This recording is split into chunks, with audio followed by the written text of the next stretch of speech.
What is banding? Wait, really? Banding? Alright then. 702.21.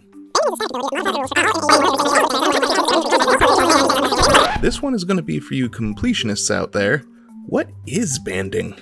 So, banding hasn't been around since the early days of Magic, but not just because it seems that complex. Despite that novella of rules you saw, it's not that bad.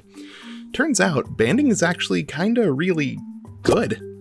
Alright, so combat. You know how when you're declaring blockers you can stack multiple creatures together to block one thing? Banding is kinda like that for attacking.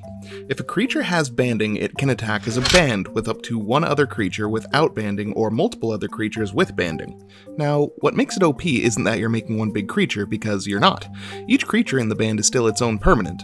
But once blockers for that creature are declared, you get to decide how the damage is ordered and split up, which is bonkers good.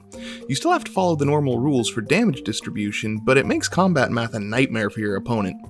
Banding also works that way on defense. You can block in a band and get to decide how the attacker orders and assigns its damage. Y'all, banding is a super good combat mechanic. A few more notes. Bands with Other is a version of banding that simply restricts what the creature with that ability can band with.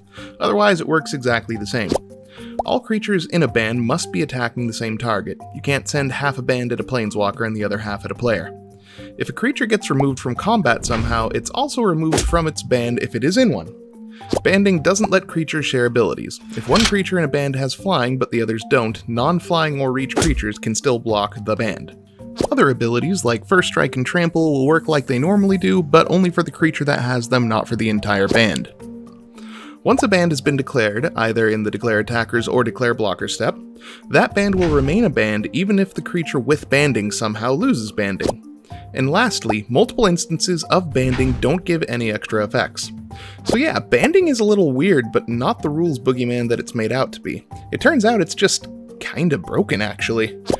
And that's what banding is.